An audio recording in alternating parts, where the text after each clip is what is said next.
بالله العلي العظيم أعوذ بالله من الشيطان اللعين الرجيم بسم الله الرحمن الرحيم الحمد لله الذي هدانا لهذا وما كنا لنهتدي لولا أن هدانا الله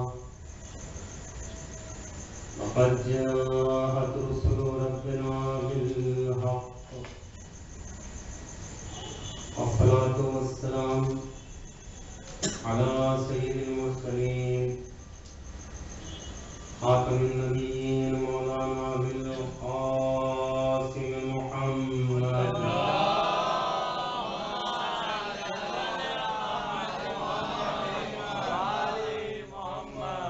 وعلى آله الطيبين الطاهرين المعصومين ولعنة الله على أعدائهم أجمعين من يومنا هذا إلى قيام يوم الدين أما بعد وقد قال رسول الله صلى الله عليه وآله وسلم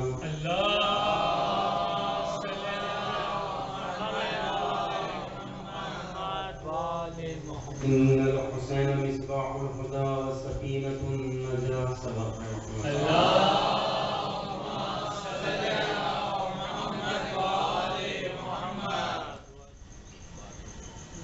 رسول خدا صلی اللہ علیہ وآلہ وسلم ارشاد فرما رہے ہیں کہ ان الحسین مصباح الہدی، بے شک امام حسین ہدایت کے چراغ ہیں، وسفینۃ النجاۃ اور نجات کا سفینہ۔ یہ احادیث مبارکہ بارہا آپ حضرات نے سنی ہوگی۔ آج کی اس تمہیدی گفتگو میں چند باتیں آپ کے سامنے پیش کرنی ہیں، اور اس سے قبل کہ میں اپنی گفتگو کا آغاز کروں یہ کہہ دینا اور بتا دینا ضروری ہے کہ آج کی شب شب ولادت امام موسیٰ کاظم علیہ السلام،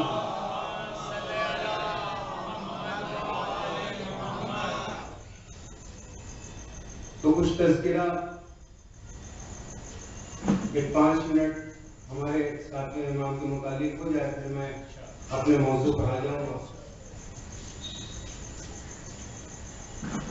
اس لیے کہ ہمیں ایک اپنی عادت بنا لینی چاہیے کہ جب بھی کسی امام کی ولادت ہو یا شہادت ہو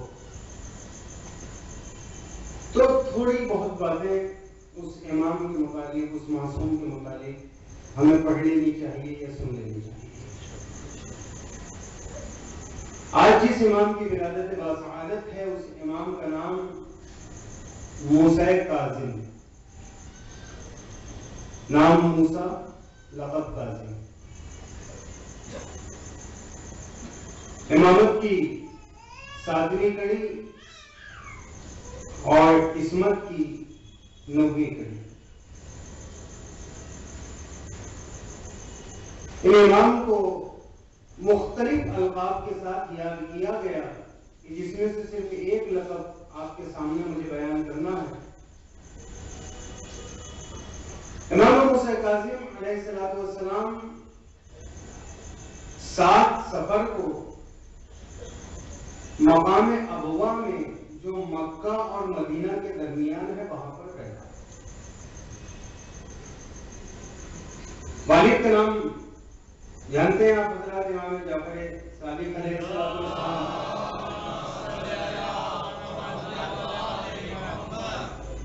والدہ جناب حمیدہ خاتون ہیں، بہت ہی پاکیزہ، بہت ہی محترم اور بہت ہی بافضیلت خاتون۔ والدین کی طرف سے بھی بہت اچھے نسب کی مالک تھے. امام موسیٰ کاظم علیہ السلام کی پوری حیات طیبہ 55 برس کی. 55 برس کی عمر میں امام موسیٰ کاظم علیہ السلام نے انتقال کر شہادت نصیب ہوئی. ان کا ایک لقب باب الحوائج ہے. امام موسیٰ کاظم کو باب الحوائج کہا جاتا ہے. باب الحوائج، حوائج یعنی حاجتیں، حاجتوں کی جمع ہے حوائج. باب یعنی دروازہ، یعنی وہ دروازہ کہ جہاں سے انسانوں کی حاجتیں پوری ہوتی ہیں. وہ دروازہ کہ جہاں سے انسانوں کی حاجتیں پوری ہوتی ہے، یہ لقب ہے جناب امام موسیٰ کاظم علیہ السلام کو. اور یوں ہی لقب نہیں رکھ دیا جاتا. آپ جانتے ہیں ہمارے اماموں کے جتنے القابات ہیں وہ ان تمام القابات کے پیچھے فلسفہ ہوا کرتا ہے، وجہ ہوا کرتی ہے، علت ہوا کرتی ہے. تو چونکہ زندگی میں بھی اور زندگی کے بعد بھی، حیات طیبہ میں بھی اور شہادت کے بعد بھی، امام موسیٰ کاظم کی ذات ایسی ذات رہی ہے کہ جتنی حاجتیں لے کر انسان ان کے در پہ آ جاتا ہے، جائز حاجتوں کو لے کر، وہ تمام کی تمام پوری ہوتی ہے. اس لیے ان کا لقب باب الحوائج پڑا. اور یہ جو امام تھے، بہرحال آپ جانتے ہیں کہ اولنا محمد، آخرنا محمد، اوسطنا محمد و کلنا محمد، ہمارے تمام کے تمام محمد ہیں، تمام کے تمام علم میں یکساں تھے. مگر مقام علم، مقام منزلت اگر آپ جاننا چاہتے تو ایک چھوٹے سے واقعے کے ذریعے سے میں آپ کے سامنے پیش کرتا ہوں کہ امام کا سن ابھی 6 یا 7 برس کا ہے، کافی کم عمری کا ہے. ایک بہت بڑا عالم کہ جس کی تقلید صدیوں سے لوگ کرتے آ رہے ہیں، اور وہ امام جعفر صادق علیہ السلام کا شاگرد بھی رہ چکا ہے. وہ امام لوگوں کا آتا ہے اور دیکھتا ہے کہ امام جو ہے حالت نماز میں ہے، لوگ ان کے مصلی کے سامنے سے آ رہے ہیں، جا رہے ہیں. تو جب امام جعفر صادق آتے ہیں تو وہ اعتراض کرتا ہے کہ مولا، یہ کیسی نماز پڑھ رہے ہیں کہ ان کے سامنے سے افراد آ رہے ہیں، جا رہے ہیں. انہیں ایسی جگہ نماز پڑھنی چاہیے کہ جہاں پر تنہائی ہو، جہاں سے لوگوں کا گزر نہ ہو، جہاں سے لوگ نہ آئے نہ جائیں.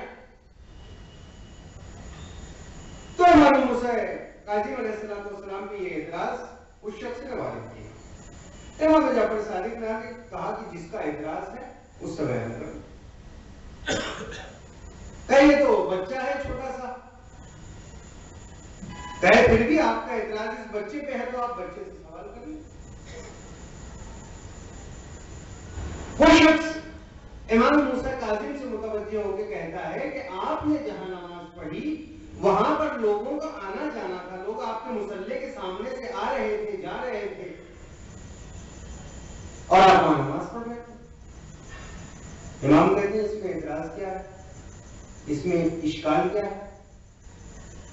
کہے نماز میں تقرب الی اللہ سب سے اہم چیز ہے. توجہ کیجیے، نماز میں تقرب الی اللہ سب سے اہم چیز ہے. جب افراد آتے ہیں، جاتے ہیں اور لوگوں کا ہجوم ہوتا ہے، وہاں پر رابطہ برقرار کرنا خدا سے تھوڑا مشکل ہو جاتا ہے.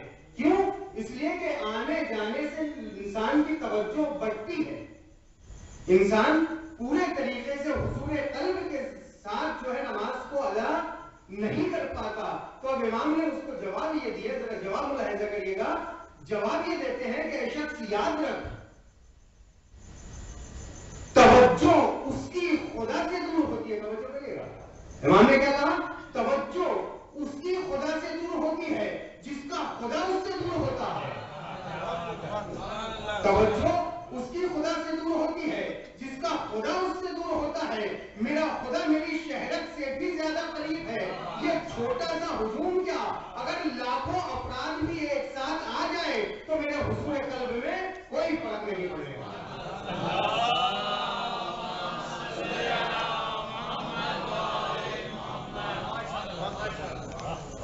یہ ہے ہمارے امام کی وظیفہ. بس گرامی چند باتیں آپ کے سامنے ساتھ امام کے تعلق سے عرض کریں. اب میں آ جاتا ہوں اپنے موضوع. رسول خدا نے کیا ارشاد فرمایا؟ ان الحسین مصباح الہدی. بے شک حسین، ان عربی زبان کے اعتبار سے اگر اس کا ترجمہ کیا جائے تو اردو زبان میں آپ اس کا ترجمہ کرتے ہیں بے شک. بے شک یعنی کیا؟ یعنی کوئی بھی شک نہیں، نہ شبہ ہے، اصلاً گنجائش ہی نہیں ہے شک کی. کیا ہے حسین؟ مصباح الہدی، ہدایت کا چراغ ہے. وسفینۃ النجات، اور نجات کا سفینہ.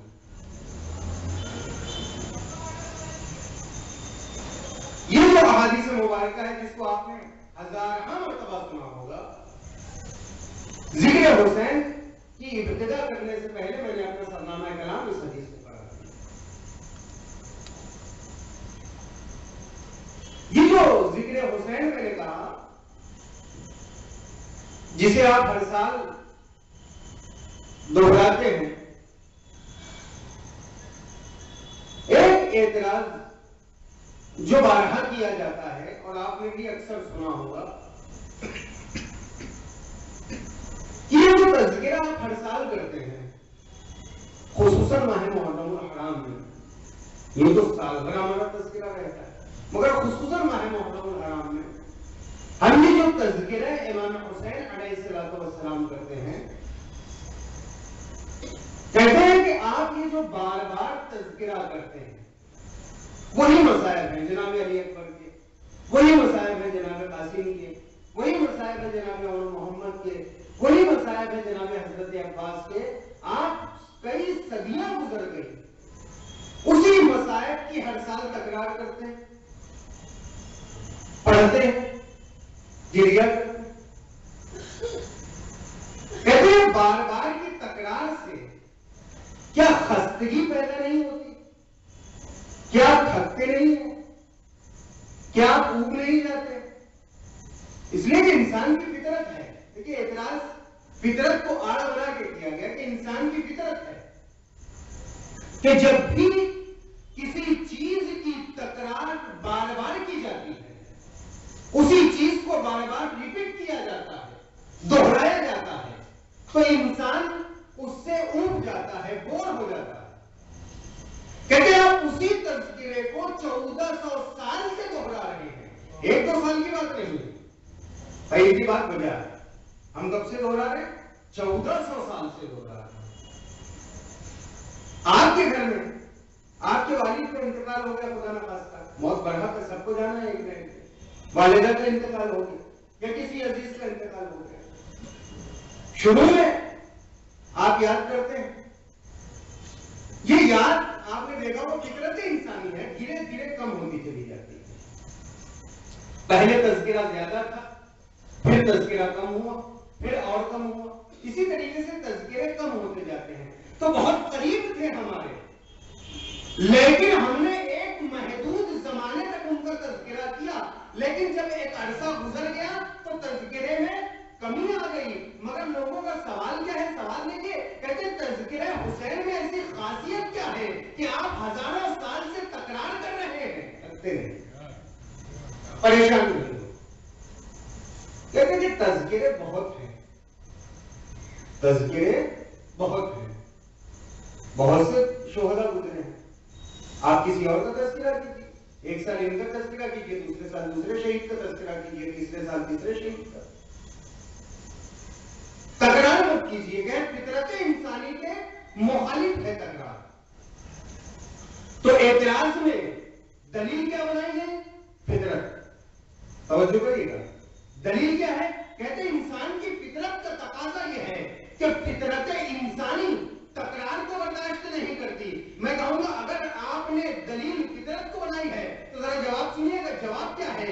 کہتے ہیں اگر دلیل فطرت ہے تو بتائیے ذرا آپ اپنی عام زندگی میں کیا کہا آپ نے کہ فطرت انسانی تکرار کو برداشت نہیں کرتی. میں کہوں گا ٹھیک ہے، اگر فطرت انسانی تکرار کو برداشت نہیں کرتی ہے تو پھر آپ صبح کا ناشتہ کر کے ہاتھ کو روک لیجیے. صبح کا ناشتہ کر کے ہاتھوں کو روک لیجیے. ابھی تو کھایا ہے، اب دوپہر میں پھر کھانے کی کیا ضرورت؟ بھائی وہی تو تکرار ہے نا، تکرار ہی تو ہو رہی ہے. صبح کا ناشتہ کیا، اب دوپہر کا کھانے کی کیا ضرورت؟ مت کھائیے. تو اگر آپ نے تکرار سے پریشان ہو کر صبح کا ناشتہ کر کے 2-4 دن کھانا نہیں کھایا تو انشاءاللہ کہیں اور چلے جائیں گے، یہ مسلم ہے. تو آپ کھانے کی تکرار سے پریشان نہیں ہوتے. میں سوال کروں گا بھائی آپ کھانا کیوں بار بار کھاتے ہیں؟ کہیں گے نہیں یہاں تو وجہ.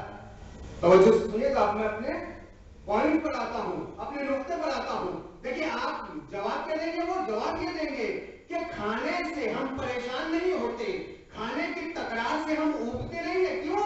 اس لیے کہ کھانا، توجہ کریے گا، کھانا ہمیں زندگی عطا کرتا ہے، کھانا ہمیں حیات عطا کرتا ہے. آپ کھانے سے پریشان کیوں نہیں ہوتے؟ بھائی کب سے کھا رہے ہیں؟ ہم تو 1400 سال سے تذکرہ کر رہے ہیں نا. آپ کھانا کب سے کھا رہے ہیں؟ جب سے جناب آدم آئے. توجہ کریے گا، کب سے کھا رہے ہیں؟ جب سے جناب آدم آئے تب سے لے کر آج تک کھا رہے ہیں اور قیامت تک کھاتے رہیں گے. کیوں کھا رہے ہیں؟ کہیں اس لیے کہ کھانے سے حیات ملتی ہے. تو میں کیا کہوں گا، جب مادی چیز سے ملے، توجہ کرے گا، جب مادی حیات جس چیز سے ملے، کھانے سے کیا ملتی ہے؟ مادی حیات ملتی ہے.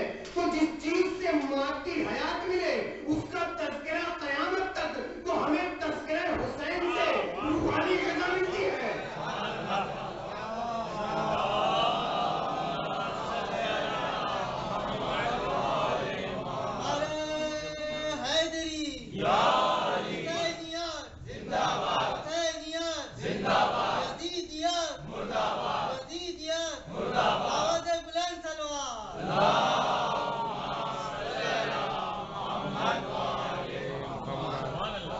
تو آپ کو کھانے سے حیات مل رہی ہے، ہمیں ذکر حسین سے ہماری روح کو حیات مل رہی ہے. کھانے سے تمہارا بدن زندہ ہے تو تم تکرار سے گھبراتے نہیں. ایسے ہی ذکر حسین سے ہماری روح زندہ ہوتی ہے تو ہم جیسے ذکر حسین سے گھبرائیں گے. یہ ذکر برابر تکرار ہوتا رہے گا. اور صرف کھانے کی بات نہیں ہے، بات آپ نے ذکر کی ہے تو میں کہوں گا صبح کی نماز پڑھی آپ نے، پھر ظہر کی پڑھی، ظہر کی پڑھ کے پھر عصر کی پڑھی، عصر کی پڑھ کے پھر مغرب کی پڑھی، مغرب کی پڑھ کے پھر عشاء کی پڑھی. 5 وقت ایک دن میں 5 وقت آپ نے تکرار کی. کھانا 3 وقت کھاتے ہیں، نماز 5 وقت پڑھی. روزہ ہر سال رکھتے ہیں، زکات ہر سال دے رہے ہیں، خمس ہر سال دے رہے ہیں. کیوں یہ تکرار کیوں بار بار؟ آپ کو تکرار سے اعتراض ہے نا. آپ نے کہا فطرت انسانی کا تقاضا نہیں ہے. آپ کی طرف تو بہتر جانتے ہیں یا پروردگار آپ کی طرف تو بہتر جانتا ہے؟ بھائی اگر پروردگار بہتر جانتا ہے تو اسے تکرار نہیں رکھنی چاہیے تھی. مگر پروردگار نے ایک دن میں 5 مرتبہ نماز کی تکرار رکھی. کیوں تکرار رکھی؟ کہے اس لیے تکرار رکھی ہے کہ انسان کی فطرت یہ بھی ہے کہ انسان جو ہے برائیوں میں برائیاں اس پہ زیادہ غالب آ جاتی ہیں. توجہ کرے گا، برائیاں زیادہ غالب آ جاتی ہیں، برائیوں کے جراثیم اس کے بدن میں داخل ہو جاتے ہیں. تو پروردگار نے 5 وقت نماز رکھ دی. یہ نماز نہیں ہے، اینٹی بائیوٹک ہے. یہ نماز نہیں ہے، اینٹی بائیوٹک ہے. یعنی جراثیم اگر برائیوں کے آتے رہے تو آپ اینٹی بائیوٹک لیتے رہے. صبح لے لی، دوپہر لے لی. اب آپ ڈاکٹر سے کہتے ہیں ڈاکٹر صاحب کتنی تکرار کرائیے گا؟ تو ڈاکٹر کیا کہے گا؟ جب تک جراثیم رہیں گے تب تک اینٹی بائیوٹک لینی پڑے گی. اگر آپ نے اینٹی بائیوٹک لینا بند کر دی تو جراثیم غالب آ جائیں گے. اب پروردگار نے دین کو بھیجا، کیوں بھیجا؟ توجہ کریے گا، پروردگار نے دین کو بھیجا کیوں بھیجا؟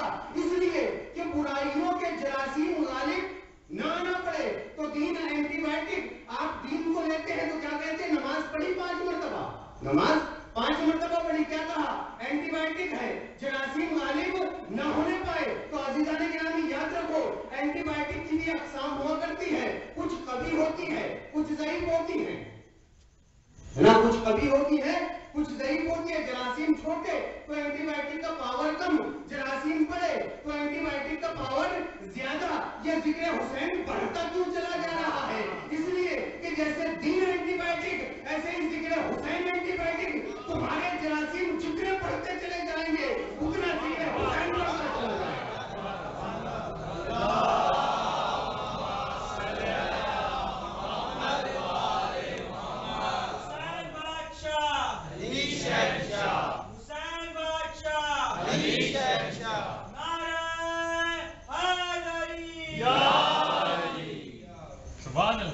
یہ اینٹی بائیوٹک ہے ذکر حسین, ہمیں لینا ہے. کب تک لیں گے؟ کہے جب تک برائیاں رہے گی. برائیاں کب تک رہیں گی؟ جب تک قیامت نہیں آ جاتی. تو تا قیامت برائیاں ہیں, تو تا قیامت اینٹی بائیوٹک کی رہے گی. یا الفاظ کو بدل کے یوں کہہ دوں, جب تک قیامت نہیں آ جاتی. اور ہمارا تو یہ کہنا ہے کہ ہم قیامت کے بعد بھی حشر میں ہماری سب سے بڑی خواہش یہ رہے گی کہ جہاں جائیں ذکر حسین کو ساتھ ساتھ لے کر چلے.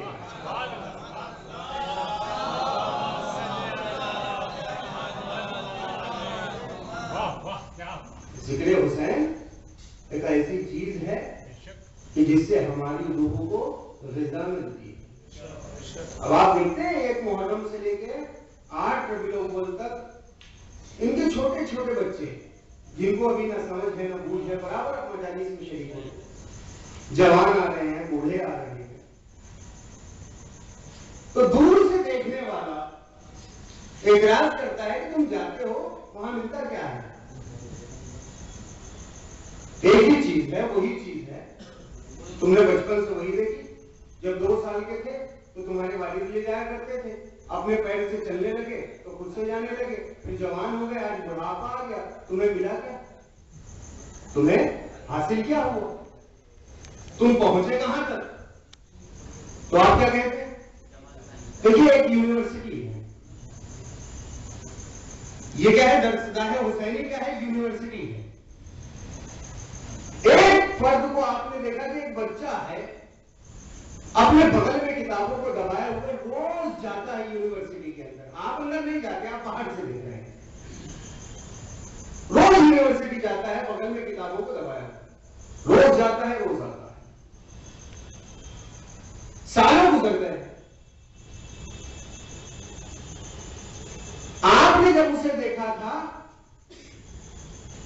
توجہ کریں جو مثال آپ کے سامنے پیش کر رہا ہوں, آپ نے جب اسے دیکھا تھا تو وہ بچہ تھا, بچے سے جوان ہوا. وہی عمل بار بار دوہرا رہا ہے. 5 سال کی عمر سے یونیورسٹی میں جا رہا ہے, آج جوان ہو گئے. آپ نے اسے جاتے ہوئے دیکھا اور آتے ہوئے دیکھا. آپ جس مقام پر تھے, مثلا آپ نے 10 سال اسے دیکھا جاتے ہوئے, اس 10 سال کے عرصے میں آپ جس مقام پہ تھے اسی مقام پر ہیں. مگر 10 سال بعد جب وہ وہاں سے نکلے گا تو پہلے آپ اسے کہتے تھے مثال کے طور پہ محمد جا رہا ہے. محمد اسکول گیا, پرائمری اسکول گیا, محمد ہائی اسکول گیا, محمد جو ہے کالج گیا, محمد یونیورسٹی گیا. آج محمد باہر نکل کے آیا 20 سال کے بعد. اب آپ کو مجبور ہونا پڑا. کیوں؟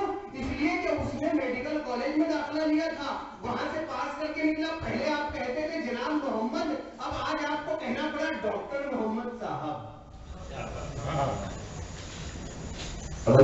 آج آپ کو کہنا پڑا ڈاکٹر محمد صاحب. کیوں؟ اس لیے کہ یہ جو بچہ جسے آپ روز دیکھ رہے تھے آتے اور جاتے ہوئے, آپ نے صرف اسے دور سے واچ کیا, آپ نے صرف اسے دور سے دیکھا ہے, تو آپ اسی مقام پر رہ گئے. مگر جو روز آتا تھا, روز جاتا تھا, اس نے اپنے مقام کو اتنا بڑھا لیا, اتنا بلند ہو گیا کہ آپ کو خود کہنا پڑا کہ اب یہ ڈاکٹر ہو گئے ہیں. اب یہ صرف محمد نہیں رہا, اب یہ ڈاکٹر محمد بن گیا. دونوں میں کیا فرق رہا؟ دونوں میں کیا فرق رہا؟ دونوں میں فرق یہ تھا کہ یہ جس دور سے دیکھنے والا جس مقام پر تھا اسی مقام پہ ٹھہر کر رہ گیا. نہ کوئی اسے عالم کہنے والا, نہ کوئی اسے فاضل کہنے والا. کیوں؟ اس لیے کہ اس نے دور سے یونیورسٹی کو لیا, اندر جا کے نہیں دیکھا, اور جو روز آتا تھا اس نے ایک مقام حاصل کر لیا, یا انجینئر بن گیا یا ڈاکٹر بن گیا, بس یہ بھی ذکر حسین کی یونیورسٹی ہے. اگر دور سے دیکھتے رہو گے تو اسی مقام پہ ٹھہر کے رہ جاؤ گے, اور اگر آنا شروع کر دو گے تو ایک دن ایسا آئے گا کہ ایک ایسا مقام تمہیں مل جائے گا کہ پوری دنیا کو کہنا پڑے گا کہ یہ حسینی عزادار ہے.